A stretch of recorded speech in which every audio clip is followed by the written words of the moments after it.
안녕하세요, 알렉스가입니다. 기획재정부는 올해 연말까지 대주주 요건을 기존 10억 원에서 3억 원으로 낮추려고 합니다.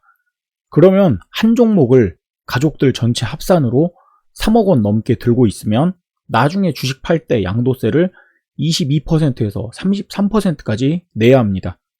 2023년부터 모든 주식의 매매 차익에 대해서 양도세를 물린다는 내용도 신박한데 대체 왜 이렇게 세금을 거두어 들이려고 하는 걸까요? 두산백과에서는 대주주란 주식회사에서 대다수의 주식을 소유하고 있는 주주로 정의하고 있습니다. 이건 기업의 경영권에 영향력을 미칠 수 있는 정도의 주식을 갖고 있어야 대주주라는 거죠. 이게 상식적이죠. 당연히 기업 주주총회에 나가서 나 대주주인데 이번 안건 반대합니다 라고 하면 막 의결이 흔들릴 정도로 그 정도 주식을 갖고 있어야 대주주죠. 그런데 꼴랑 주식 3억 원, 이걸 대주주라고 합니다. 이제 여러분이 삼성전자 3억 원 매수한 다음 주주총회에 참석해서 발언해 보세요. 나 3억 원 대주주인데 이번 안건 반대야 라고 해버리면 반응이 어떻게 올까요? 나라에서 밀어준 대주주인데 해볼만 할까요? 국어사전에서는 대주주에 대해서 한 회사의 주식 가운데 많은 몫을 가지고 있는 그런 주주를 대주주라고 정의를 했습니다. 반대말이 소주주가 있죠. 그런데 우리나라 정부, 기획재정부는 우리나라 국어, 그 낱말, 이런 정의의 근간을 무너뜨리는 행동을 지금 하려고 합니다. 3억 원 주식 보유가 대주주가 된다면 이제부턴 대주주라고 쓰고 소주주로 이해해야 되는 그런 상황이 되는 거죠. 사실 지금 현행법도 말도 안 되는 내용입니다. 지금 세법에서는 대주주는 10억 원 이상을 보유하는 사람으로 세법이 지정하는 대주주가 그래요. 삼성전자 주주총회 나가서 나 삼성전자 10억 원 보유 중인 대주주요 하고 큰 소리 한번 쳐보세요. 지금 현행 대주주인 10억 원 요건도 어디 나가서 씨알도 안 먹히는 그런 대주주인데 이걸 지금 3억 원으로 줄인다고 하는 거죠. 지금 이런 말도 안 되는 악법을 쭉 좀 더 거슬러 올라가 보면 대주주 요건이 2017년도에 그러니까 정권 바뀌고 나서 2017년도에 25억 원에서 15억 원으로 줄었습니다. 대주주의 요건이. 그러다가 2020년도 올해 15억 원에서 10억 원으로 또 대주주의 요건을 줄였어요. 이 악법이 이제 올해 끝나고 내년이면 대주주가 10억 원에서 3억 원으로 줄어드는 겁니다. 2017년도에 이제 이 정부가 들어서면서 아무튼 이런 대주주 요건이 계속 줄어들고 지금 세금을 거두고 있는 거죠. 요즘 대주주 요건이 3억 원으로 줄어드는 건 이제 너무하는 거 아니냐. 이제 3억 원 갖고 있는 사람은 많다 이거예요. 10억 원, 15억 원 이렇게 들고 있던 기존의 대주주들은 얼마 안 되니까 얘네들이 이제 욕을 해봐야 뭐 어디에 뭐 인터넷 댓글을 써봐야 이게 별로 이제 얘네 별 몇 표가 안 되잖아요. 그러니까 몇 표 안 되는 건 다 버린다고요 지금. 그런데 3억 원 이상 들고 있었던 사람을 보니까 의외로 많은 거예요. 그러니까 이제 여론들이 의견들이 막 술렁술렁 하니까 이제 겨우 여당에서 제동을 건다는 이야기가 나오는 동학개미 원성산 대주주 요건 10억에서 3억 여당에서 제동, 이 여당이 만들어 놓고 여당에서 제동을 건다 라고 이야기가 나오는데 이게 또 조삼모사에 속으면 안 됩니다.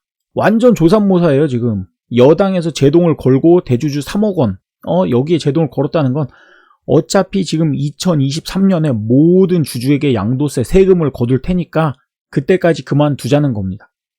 이건 뭐 주식 투자자를 개 원숭이 돼지로 보는 것도 아니고 어차피 주식에서 지금 세금을 나중에 크게 거둘 거니까 지금은 그냥 다음 선거 때까지 일단은 표를 붙잡아 두자는 거죠. 어차피 대중들은 개 돼지입니다. 그럼 뭐하러 개 돼지들한테 신경을 쓰시고 그러십니까? 적당히 지저대다가 알아서 조용해질 겁니다. 그래서 이번 명절에 가족들 만나면 그동안 뭐 잘 지내셨어요? 건강하셨어요? 이게 아니라 무슨 주식 얼마나 들고 있는지 계좌다 까봐라 라고 물어봐야 되는 그런 상황이죠. 누군가가 딱 2억 9,999만 9,990원 딱 맞춰서 대주주 요건을 피해서 이제 삼성전자를 예를 들어 들고 있었다고 해봐요. 그런데 뜻하지 않게 뭐 어머니나 아버지가 그 주식을 한 100만원 200만원 이렇게 야 요새 잘 나간대더라 그러고서 꾹 쳐놓은 돈으로 막 100만원 삼성전자를 또 샀단 말이에요. 그러면 3억 원이 넘어가죠. 엄청 낭패예요. 그냥 재미로 매수한 아버지의 100만원 때문에 양도세가 갑자기 22%가 뻥 생겨나는 그런 경우가 지금 얼마든지 생길 수가 있습니다. 대주주고 뭐고 일단 주식의 양도세, 세금을 거두고 주식 거래세 세금을 거두고 주식뿐만인가요? 부동산은 매수에도 세금 거두고 보유에도 세금 거두고 팔아도 세금 거두고 뭐 정부 욕하는 건 아니지만 아무튼 현행 투자 관련 정책 그 투자자의 입장에서 너무 실망스러운 건 모두 마찬가지죠. 투자하면서 돈 몇 푼 벌어보고 이제는 좀 고기 좀 사 먹어보려고 했더니 세금으로 다 떼갑니다. 뭐 소득이 있는 곳에 세금이 있는 거 아니냐라는 이런 원칙적인 그 원리는 이해가 돼요. 그 말은 맞아요. 그런데 소득이 있는 곳에 세금을 왕창 떼간다는 원리는 말도 안 되는 거죠. 주식 양도세로 20% 이상씩 떼간다면 이게 지금 내 수익의 20%를 떼간다 너무 큰 겁니다. 그런데 이제 또 이런 기사의 댓글 보면 뭐 이런 게 있어요. 너네들 3억도 없잖아. 어차피 나는 한 종목 3억씩 들고 있지 않으니까 대주주 이야기는 나랑 먼 이야기야. 아니면 돈 많은 사람들한테 세금 좀 많이 걷어서 나 재난지원금도 주고 그러지. 재난지원금 어디서 돈이 나서 그러냐. 너네들 좀 세금 좀 많이 내라. 이런 이야기 하는 사람들이 있단 말이죠. 혹시 지금 이 영상 보고 계신 분들 중에도 이런 생각을 하신 분이 있다면 주식 투자에서 조금 힘들 수가 있어요. 주식의 주가는 개인이 올리는 게 절대 아닙니다. 기관이 올리고 외국인이 올리고 세력이 올리고 대주주가 올려요. 큰 돈이 움직여야 주가가 움직이죠. 그런데 당장 내년 대주주 요건이 바뀐다고 하면 지금 대주주들 어떻게 할까요? 일단 주식 팔아서 다른 종목으로 갈아타든지 아니면 해외 주식 포트로 다 변경하겠죠. 에이 더러워서 국내 주식 안 한다라고 하면서 다 떠날 겁니다. 안녕히 계세요, 여러분. 전 이 세상의 모든 굴레와 속박을 벗어던지고 제 행복을 찾아 떠납니다. 이런 대주주 물량이 많이 나오기 시작하면 올해 연말부터 우리나라 주식 어떻게 될까요? 당장 큰 폭락장이 나올 수도 있습니다.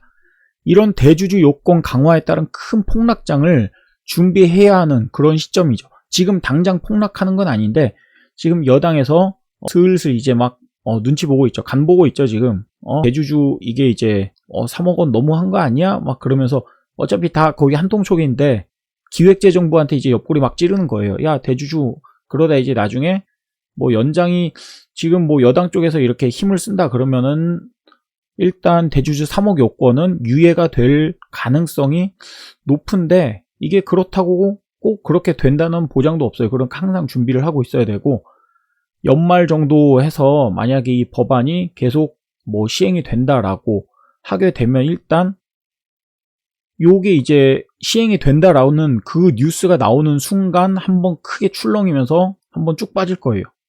그러다가 살짝 반등할 때 그쯤에 다 털고 일단은 현금으로 보유를 해야 됩니다. 한번 쭉 빠질 때 그때 다 같이 덩달아 팔면은 살짝 반등 나올 수도 있는 그런 기회를 놓칠 수가 있으니까 아니면 그냥 지금부터 팔아도 되고요. 제발 좋은 정책과 법안으로 중산층 투자자들이 모두 세금 걱정 없이 돈 좀 벌었으면 좋겠습니다. 그리고 이제 연말이 되면 대주주들이 막 많이 팔기 시작하면 개인이 많이 파는데 그리고 기관 외국인 기관이 매수하던 외국인이 매수하던 아무튼 얘네들이 매수하는데도 불구하고 증시가 하락을 할 수도 있어요. 이때는 정말로 대주주가 파는구나 라고 생각을 하면 되겠죠. 아무튼 주식 대주주 요건에 대한 이야기는 여기까지입니다. 이 상황을 잘 지켜보면서 어떻게 슬기롭게 극복할 수 있는 그런 노력을 해야 될 것 같습니다. 좋은 하루 되세요. 감사합니다.